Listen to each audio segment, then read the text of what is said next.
নমস্কাৰ মেথমেটিক কোচিংলৈ তোমালোকক স্বাগতম জনাইছোঁ। আজি আমি ক্লাছ 9ৰ অনুশীলনী 4.3 ৰ 4 নম্বৰ প্ৰশ্নৰ পৰা সমাধান কৰিম। 4 নম্বৰ প্ৰশ্নটোত আছে এখন মহানগৰত টেক্সিৰ ভাড়া এনে ধৰণৰ। ইয়াতে এটা টেক্সিৰ ভাড়া দিয়া আছে। প্ৰথম কিলোমিটাৰটোৰ বাবে ভাড়া 8 টকা, মানে প্ৰথম কিলোমিটাৰত ভাড়া 8 টকা আৰু তাৰ পিছৰ দূৰত্বৰ ভাড়া হ'ল প্ৰতি কিলোমিটাৰত 5 টকা। অৰ্থাৎ প্ৰথম 1 কিলোমিটাৰ গ'লে 8 টকা দিব লাগে, তাৰপিছত আৰু 1 কিলোমিটাৰ গ'লে 8 টকাটো দিব লাগে, লগত আৰু অতিৰিক্ত মানে 5 টকা দিব লাগে। অতিক্ৰম কৰা দূৰত্ব x কিলোমিটাৰ। ইয়াতে কৈছে অতিক্ৰম কৰা দূৰত্ব x কিলোমিটাৰ আৰু মুঠ ভাড়া y টকা বুলি ধৰি এই তথ্যৰ ভিত্তিত এটা ৰৈখিক সমীকৰণ লিখা আৰু ইয়াৰ লেখ অংকন কৰা। আমি এই তথ্যখিনিৰ ভিত্তিত এটা সমীকৰণ লিখিম আৰু ইয়াৰ লেখ অংকন কৰিম।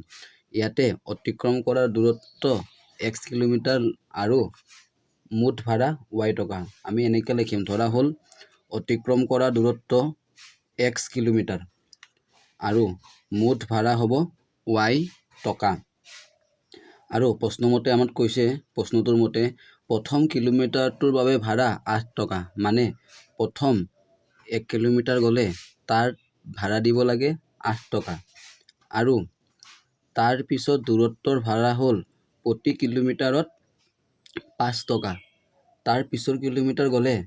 8 টকাৰ লগত আৰু 5 টকা অতিৰিক্ত দিব লাগে, মানে 8 + 5 হ'ব। তাৰপিছত আমাক কৈছে অতিক্ৰম কৰা দূৰত্ব x কিলোমিটাৰ আৰু মুঠ ভাড়া y টকা বুলি ধৰি এই তথ্যখিনিৰ ভিত্তিত এটা ৰৈখিক সমীকৰণ লিখা আৰু ইয়াৰ লেখ অংকন কৰা। ইয়াতে আছে অতিক্ৰম কৰা দূৰত্ব x কিলোমিটাৰ। অতিক্ৰম কৰা দূৰত্বটো হ'ব x কিলোমিটাৰ। ইয়াতে অতিক্ৰম কৰা দূৰত্ব x কিলোমিটাৰ আছে। এইখিনি প্ৰথমতে আমি এটা উদাহৰণে বুজি লওঁ। ধৰা এনেকুৱা এটা ৰাস্তা আছে, আমি এটা উদাহৰণেৰে বুজি লওঁ, তেতিয়া সহজ হ'ব। এনেকুৱা এটা ৰাস্তা আছে আৰু আমাক ইয়াত দিছে অতিক্ৰম কৰা দূৰত্ব x কিলোমিটাৰ, অৰ্থাৎ ইয়াৰ পৰা ইয়ালৈকে মুঠ দূৰত্ব হ'ব x কিলোমিটাৰ। ধৰা x নধৰি ধৰা আমি 6 ধৰিলোঁ, ইয়াৰ পৰা ইয়ালৈ ধৰা দূৰত্ব হ'ল 6 কিলোমিটাৰ। আমি এনেকৈ লিখোঁ 6 কিলোমিটাৰ। এই গোটেইখিনি ৰাস্তাটো হ'ল 6 কিলোমিটাৰ। তাৰপিছত প্ৰথম 1 কিলোমিটাৰ গ'লে আমি 8 টকা দিব লাগে, তাৰ পিছৰ কিলোমিটাৰ গ'লে 5 টকা আকৌ দিব লাগে, আৰু 1 কিলোমিটাৰ গ'লে আৰু 5 টকা, আৰু গ'লে আৰু 5 টকা, তেনেকুৱা 5 টকা 5 টকা তেনেকৈ আমি দিব লাগে। ইয়াতে ধৰা আমি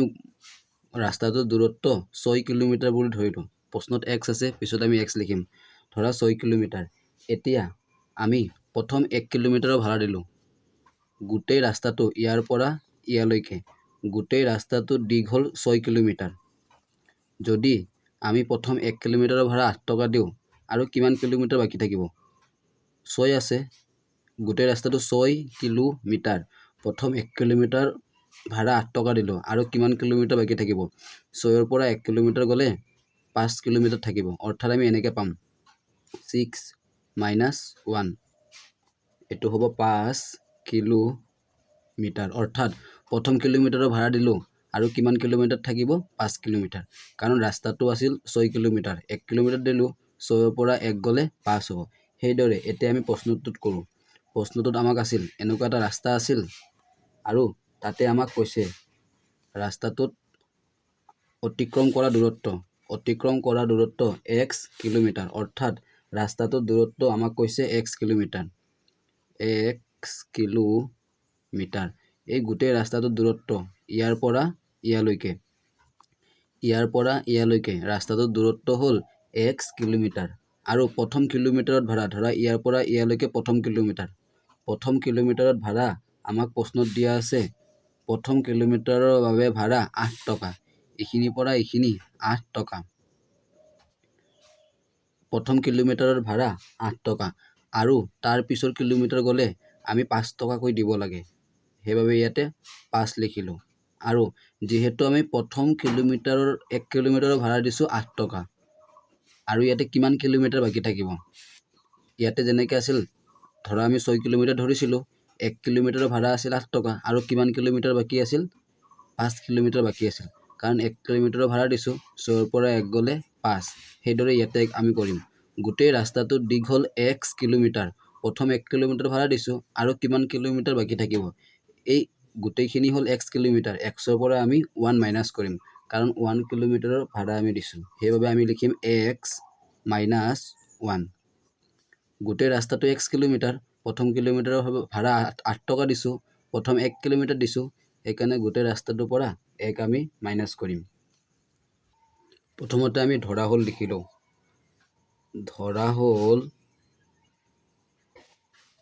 ধৰা হ'ল অতিক্ৰম কৰা দূৰত্ব কিতাপত দিয়ে আছে অতিক্ৰম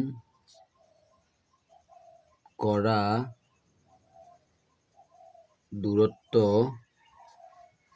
x কিলোমিটাৰ অতিক্ৰম কৰা দূৰত্ব x কিলোমিটাৰ আৰু আমাক মুঠ ভাড়া দিয়া আছে মুঠ ভাড়া ইকুৱেল y টকা মুঠ ভাড়া দিয়া আছে y টকা এইবাৰ আমি সমীকৰণটো লিখিম এইবাৰ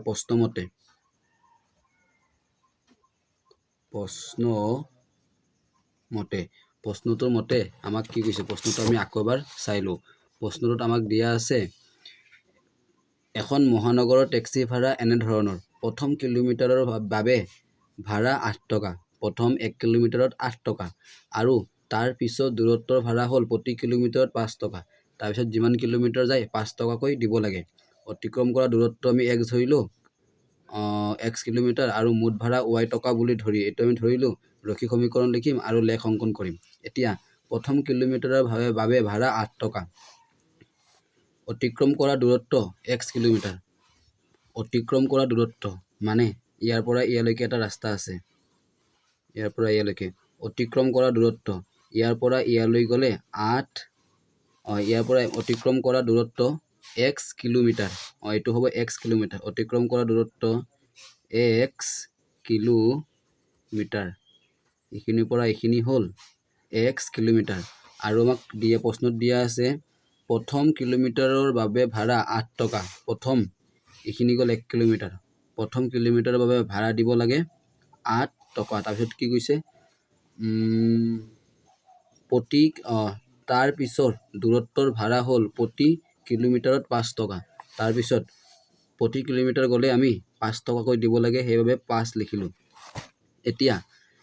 যিমান কিলোমিটাৰ গৈ থাকিম আমি 5 টকা তেনেকৈ দি গৈ থাকিম গোটেই ৰাস্তাটো হ'ল x কিলোমিটাৰ প্ৰথম কিলোমিটাৰৰ ভাড়া আমি দিছোঁ 8 টকা প্ৰথম 1 কিলোমিটাৰ দিছোঁ 1 কিলোমিটাৰ গ'ল আৰু বাকী কিমান থাকিব গোটেই ৰাস্তাটো হ'ল x আৰু প্ৰথম 1 কিলোমিটাৰ ভাড়া দিছোঁ সেইবাবে আমি 1টো মাইনাছ কৰিম এইটো হ'ল এনেকুৱা হ'ব এতিয়া প্ৰশ্নমতে প্ৰথম কিলোমিটাৰৰ ভাড়া 8 টকা তাৰপিছত ভাড়া হ'ব সেইটো আমি যোগ কৰিম 5 টকাকৈ দিব লাগিব আৰু প্ৰথম 1 কিলোমিটাৰৰ ভাড়া আমি দিছিলোঁ সেইকাৰণে গোটেইটোৰ পৰা 1 কিলোমিটাৰটো মাইনাছ কৰিম x মাইনাছ 1 হ'ল আৰু আমাক কৈছে মুঠ ভাড়া y টকা মুঠ ভাড়া আমি y টকা লিখিছোঁ অৰ্থাৎ এইটো প্ৰথম কিলোমিটাৰৰ ভাড়া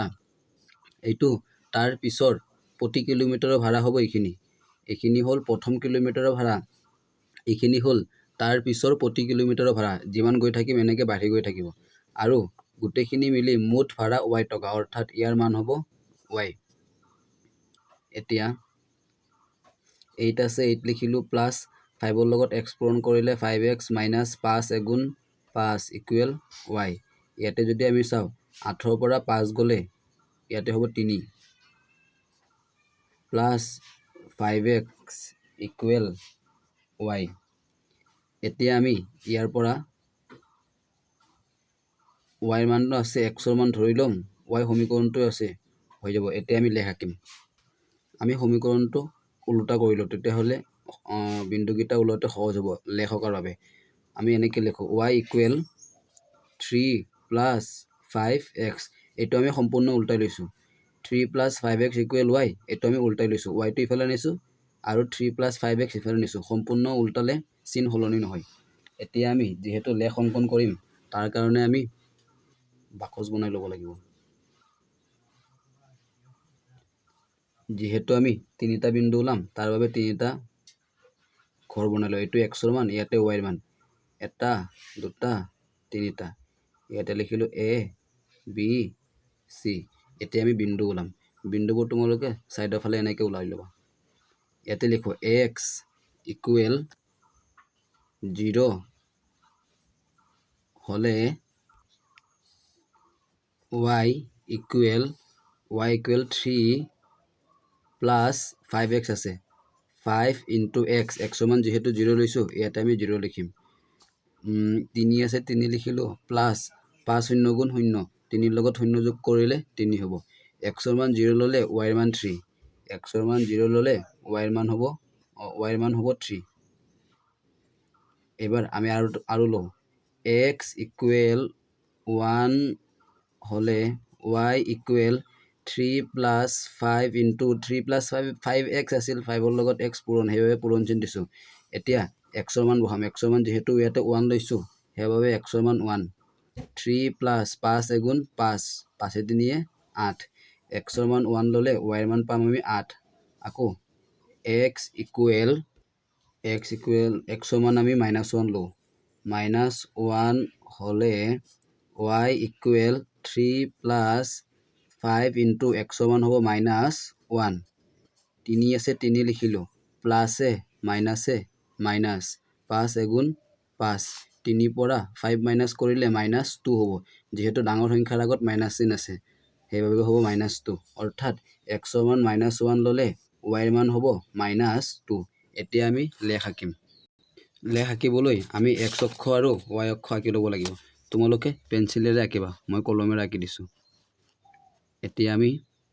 x অক্ষ আৰু y অক্ষ আঁকিম প্ৰথমতে x অক্ষটো আঁকিলো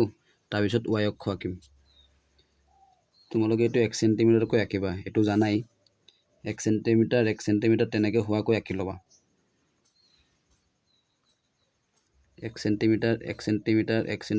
সেন্টিমিটাৰ হল এবাৰ আমি y অক্ষ আঁকিম ইয়াতে y ৰ মান 8 লৈকে আছে গতিকে ওপৰ ফালে আমি 8 সেন্টিমিটাৰ যাব লাগিব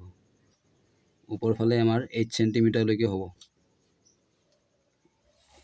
ইয়াতে মই বহুত ওপৰত আঁকিলো তলত আঁকিব লাগিব ইয়াতে y ৰ মান যেহেতু 8 আছে ওপৰ ফালে আমি 8 লৈকে দিব লাগিব মই এটা বেলেগ পজত আঁকি লৈছো ইফালে তোমালোকে লিখিবা x ডেশ ইফালে x তল ফালে হ'ব y ডেশ ওপৰত হ'ব y এতিয়া ইয়াতে হ'ব 0 ইফালে হ'ব -1 -2 মই সংখ্যা ৰেখাত গোটেইকেইটা সংখ্যা বহাইছো এতিয়া বিন্দুবোৰ বহুৱাম ইয়াৰে প্ৰথম বিন্দুটো আছে ইয়াতে x ৰ মান 0 y ৰ মান 3 প্ৰথমতে x ৰ মান 0 চাম তাৰ পিছত y ৰ মান 3 চাম ইয়াতে এটো x অক্ষ x ৰ মান 0 এতিয়া y ৰ মান 3 তল ফালে আহিলে পাম আমি -3 হেইভাবে আমি ওপৰ ফালে যাম 3 এটো হ'ব আৰু এটোক আমি লিখিম a ইয়াৰ স্থানাংক হ'ব 0, 3 তাৰ পিছত বিন্দুটো আছে x ৰ মান 1 y ৰ মান 8 প্ৰথমতে x ৰ মান বহাম তাৰ পিছত y ৰ মান বহাম x ৰ মান 1 y ৰ মান 8 এটো x অক্ষ x ৰ মান 1 আৰু y ৰ মান 8 হ'ব লাগিব তল ফালে আহিলে আমি -8 পাম হেইভাবে আমি ওপৰ ফালে চাম ওপৰ ফালে 8 হলে এটো হ'ব 8 এতিয়া 1 আৰু 8 ওপৰ ফালে হ'ব যেহেতু তোমালোকে ডট দি টানি কিনে 8ত আঁচটো দিবা এটা পইণ্ট দিবা 8ত তোমালোকে ডট দিব পাৰা মই ডট দিয়া নাই ডট দিলেও হ'ব এতিয়া 8ৰ লগত এনেকৈ মিলাবা সিধাকে এটো 8ৰ লগত সিধাকৈ মিলিছে গতিকে এই বিন্দুটো হ'ব b ইয়াৰ স্থানাংক হ'ল 1, 8 সদায় প্ৰথমতে x ৰ মান লিখা হয় পিছত y ৰ মান লিখা হয় তাৰ পিছৰ বিন্দুটো আছে -1 -2 x ৰ মান -1 y ৰ মান -2 x ৰ মান এটো x অক্ষ x ৰ মান -1 আৰু y ৰ মান -2 তল ফালে আহিব x ৰ মান হ'ব -1 x ৰ মান -1 তল ফালে y ৰ মান -2 ইয়াৰ তোমালোকে সিধা হোৱা কৈ দিবা ইয়াৰ এনেকৈ যাতে সিধা হয় এটো বিন্দু আমি পাই গলো এই বিন্দুটো হ'ব C আৰু ইয়াৰ স্থানাংক হ'ল -1, -2 xৰ মান -1 এইটো x অক্ষ xৰ মান -1 এইটো y অক্ষ আৰু y ৰ মান -2 এইটো বিন্দু হ'ব তাৰপিছত এই তিনিটা বিন্দুৰ মাজেৰে যোৱাকৈ আমি লেখ আঁকিম তিনিটা বিন্দু যাতে মাজেৰে যায় তিনিটা বিন্দুৰ মাজেৰে গৈছে এইটো ওপৰ ফালে এইটো b বিন্দু এইটো a বিন্দু আৰু তলত আছে এইটো c বিন্দু তিনিটা বিন্দুৰ মাজেৰে যোৱাকৈ আমি লেখটো আঁকি দিম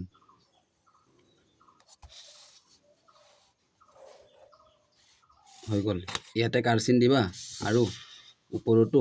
এনেকৈ কাৰ্চিন দিবা তাৰপিছত আমি লিখিব লাগিব স্থানাংক সমতলত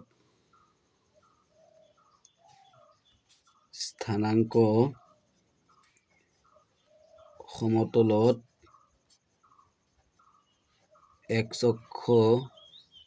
আৰু y অক্ষ লোৱা হ'ল এতিয়া তাৰপিছত আমি সমীকৰণটো লিখিম ইয়াতে সমীকৰণটো আমি পাইছিলোঁ y = 3 + 5x y = 3 + 5x সমীকৰণৰ বাবে পোৱা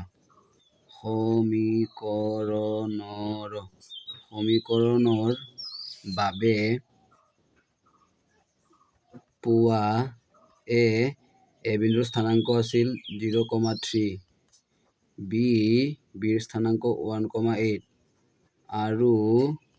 c ৰ স্থানাংক হ'ল -1, -2 c বিন্দু তিনিটা বহুৱাই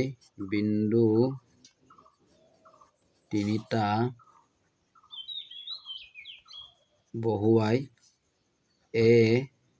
c লেখ অঁকা হ'ল তোমালোকে লেখটো a c লিখিব পাৰা b c লিখিব পাৰা লিখিলে হ'ল মই ইয়াতে লিখিছোঁ a c লেখ অঁকা হ'ল বা b c তেনেকৈ লিখিব পাৰা ওপৰত আছে b শেষত আছে c b c লেখ অঁকা হ'ল এইটো b c লিখিব পাৰা a c নিলিখি কিনে b c লেখ অঁকা হ'ল তাৰপিছত 5 নম্বৰ প্ৰশ্নটোত আছে তলত দিয়া বিকল্পবিলাকৰ পৰা সমীকৰণ একোটা বাছনি কৰা যিটো লেখ চিত্ৰ 4.6 আৰু চিত্ৰ 4.7ত দিয়া হৈছে চিত্ৰ 4.6ৰ বাবে চিত্ৰ 4.7ৰ বাবে অৰ্থাৎ পিছফালে আমাক চিত্ৰ আছে আৰু এই চিত্ৰৰ এইটো হ'ল 4.6 চিত্ৰ আৰু এইটো হ'ল 4.7 চিত্ৰ আৰু ইয়াতে আমাক সমীকৰণ দিয়া আছে আৰু আমাক সুধিছে ইয়াতে যোনটো লেখ আছে এই লেখটো ইয়াৰে কোনটো সমীকৰণৰ হয় এইটো চাবৰ কাৰণে ইয়াতে যোনবিলাক বিন্দু আছে সেই বিন্দুবিলাক আমি বহাই চাম ইয়াতে যদি আমি ইয়াতে y = x আছে অৰ্থাৎ y = x y ৰ মান বহালে x ৰ মান আমি পাব লাগিব ধৰা ইয়াতে প্ৰথম এইটো বিন্দু ললো 0,0 y ৰ মান 0 বহালো x ৰ মান 0 এইটো মিলিব তাৰপিছত যদি আমি এইটো চাওঁ -1,1 ইয়াতে x ৰ মান -1 ইয়াতে যদি x ৰ মান -1 বহাও y ৰ মান -1 হৈ যাব কিন্তু y ৰ মান ইয়াতে 1 আছে গতিকে 1টো নহ'ব তাৰপিছত যদি আমি এইটো চাওঁ x + y = 0 ইয়াতে আছে x + y = 0 এইটো অলপ লিখি দিওঁ তেতিয়া সহজ লাগিব x + y = 0 আৰু ইয়াতে বিন্দু আছে 0 আৰু 0 যদি আমি x ৰ মান 0 বহাও y ৰ মানো 0 পাব লাগিব ধৰা ইয়াতে আমি x ৰ মানটো 0 বহাই দিছোঁ 0 + y = 0 যদি 0ৰ লগত y প্লাছ কৰোঁ y হ'ব = 0 যদি আমি x ৰ মান 0 বহাও y ৰ মানো 0 পাম গতিকে x = 0 হ'লে y = 0 হ'ব এইটো হৈছে তাৰপিছত এইটো চাওঁ x ৰ মান -1 y ৰ মান 1 এবাৰ আমি লিখিম x = -1 হ'লে x = -1 হ'লে x ৰ মান -1 হ'লে y ৰ মান আমি 1 পাব লাগিব 1 পালে এইটো হ'ব সমীকৰণটো আছিল x + y = 0 x ৰ মান আমি বহাইছোঁ -1 + y = 0 এতিয়া 1ৰ লগত মাইনাছ চিন আছে 1টো সমান চিনৰ এইফালে গ'লে প্লাছ হ'ব x = -1 হ'লে y = আমি 1 পাই গ'লোঁ এইটো x ৰ মান -1 হ'লে y ৰ মান 1 তাৰপিছত এইটো বহাই চাওঁ x সমান 1 y ৰ মান -1 x ইকুৱেল 1 হ'লে y ৰ মান আমি -1 পাব লাগিব সমীকৰণটো আছিল x + y ইকুৱেল 0 x সমান 1 + y ইকুৱেল 0 y আছে y লিখিলো 1 ৰ আগত প্লাস সমান চিহ্ন ইফালে গলে হ'ব -1 গতিকে x ৰ মান 1 ললে y ৰ মান আমি -1 পাম সেইকাৰণে এইটো উত্তৰ হ'ব x সমান 1 ললে y ৰ মান -1 গতিকে ইয়াৰে অপচন হ'ব 2টো ঠিক তেনেদৰে তোমালোকে এইটো উলাই লবা ইয়াৰে অপচন হ'ব 3টো এনেকে তোমালোকে x সমান বহাবা y ৰ মান 3 পাবা x সমান 0 বহালে y ৰ মান 2 পাম x সমান 2 বহালে y ৰ মান 0 পাম তেনেকে কৰি লবা